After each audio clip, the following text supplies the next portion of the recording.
Assalamualaikum warahmatullahi wabarakatuh. Halo semuanya, apa kabar kalian? Mudah-mudahan semua dalam keadaan sehat dan masih tetap semangat belajar ya.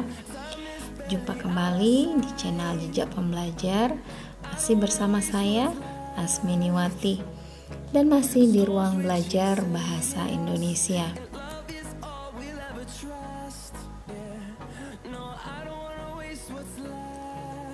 Video kali ini kita akan belajar bagian pelengkap karya ilmiah. Apa saja bagian pelengkap karya ilmiah? Ini dia. Yang pertama, halaman judul. Yang kedua, kata pengantar. Yang ketiga, daftar isi. Dan yang keempat, daftar pustaka. Nah, ini bagian pelengkap karya ilmiah yang akan kita pelajari pada video kali ini. Untuk halaman judul, kata pengantar, dan daftar isi, ini adalah bagian pelengkap karya ilmiah yang berada di depan, sedangkan daftar pustaka berada di bagian belakang. Baik, kita bahas satu persatu bagian pelengkap karya ilmiah. Kita mulai dari halaman judul. Judul yang kita angkat tentu saja harus menarik, baik menarik bagi pembaca, terutama menarik bagi peneliti. Kemudian dirumuskan dalam frasa yang jelas, menceritakan isi yang terdiri dari tujuan, ruang lingkup, subjek, dan metode penelitian, dan tidak menggunakan tanda baca di akhir judul. Baik, kita lihat aturan penulisan judul. Aturan penulisan judul ada dua cara. Cara pertama menggunakan huruf kapital. Jadi semua kata-kata di dalam judul kalian tulis menggunakan huruf kapital. Kemudian cara kedua, menggunakan huruf kapital di awal setiap kata, kecuali kata tugas. Kata tugas itu adalah konjungsi, kemudian kata depan, itu merupakan kata tugas. Nah, kalian bisa lihat contohnya di sini, bahaya internet bagi remaja. Jadi setiap kata diawali dengan huruf besar, kecuali kata bagi. Kata bagi itu termasuk kata tugas.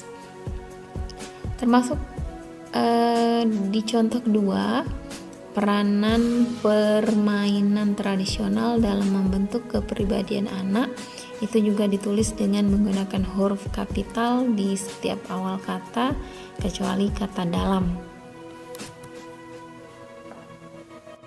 Ya, ini contoh halaman judul dari sebuah karya ilmiah yang berupa makalah. Nah, di bagian paling atas kalian bisa menuliskan kata makalah agar karya ilmiah kalian, jenis karya ilmiah kalian jelas. Kemudian kalian susul dengan menuliskan judul. Nah, untuk judul kalian bisa membuat dengan font yang lebih besar, kemudian dicetak tebal. Setelah itu kalian tuliskan di bawahnya tujuan pembuatan makalah itu. Nah, di sini Ibu mencontohkan kalian dengan kalimat makalah ini diajukan untuk menyelesaikan salah satu tugas pada mata pelajaran bahasa Indonesia. Nah, setelah itu kalian buat logo. Nah, logo ini tentu saja adalah logo yang terkait dengan judul penelitian kalian, atau boleh juga menggunakan logo instansi. Nah, kalau instansinya di sini Kementerian Agama, Madrasah Aliyah Negeri 1 Lombok Timur, boleh kalian menggunakan logo Kementerian Agama atau logo Madrasah Aliyah Negeri 1 Lombok Timur. Nah, untuk pembuatan logo jangan terlalu besar dan jangan terlalu kecil ya, supaya terlihat ideal dan enak dipandang. Kemudian kalian lanjutkan dengan kata disusun oleh, atau kata oleh saja juga boleh. Lalu identitas kalian, minimal ada nama dan kelas kalian, mungkin kalau kalian jadi siswa, dan nomor absen. Nah, boleh kalian sertai dengan nomor absen atau kelompok, tergantung dari kebutuhan ya. Kemudian berikutnya adalah instansi, dan yang paling bawah adalah tahun pembuatan makalah.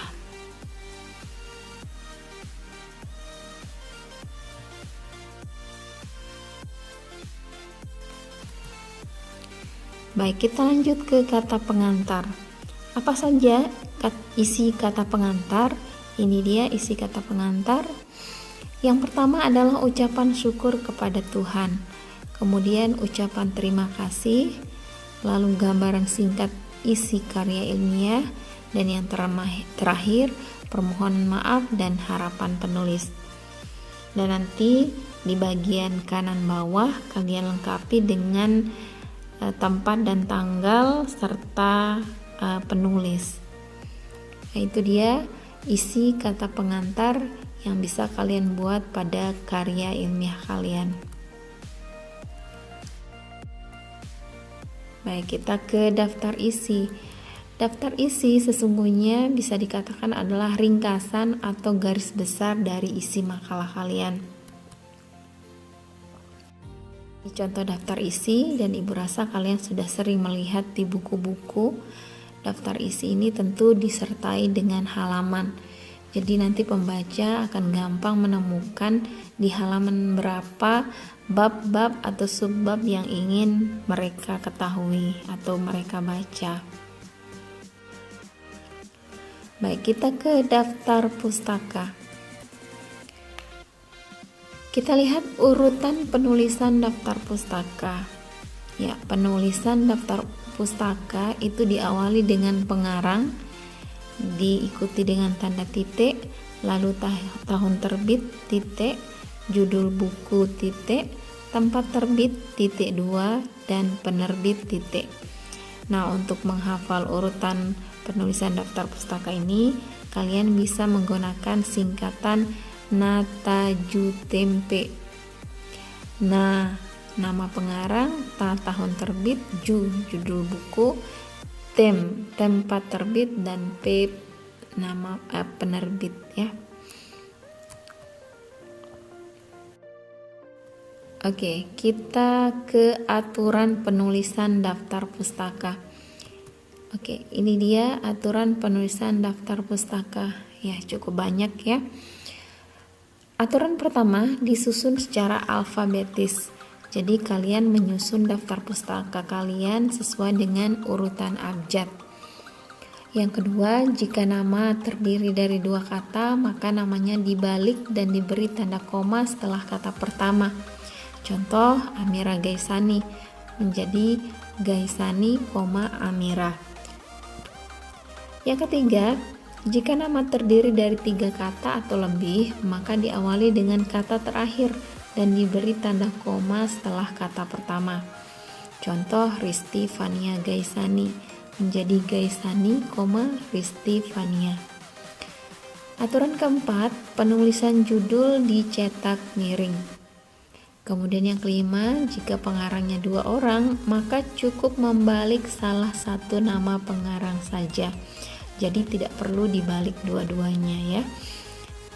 Aturan keenam, jika pengarangnya banyak, maka ditulis DKK. Ukuran banyak itu apa? Lebih dari 3 orang.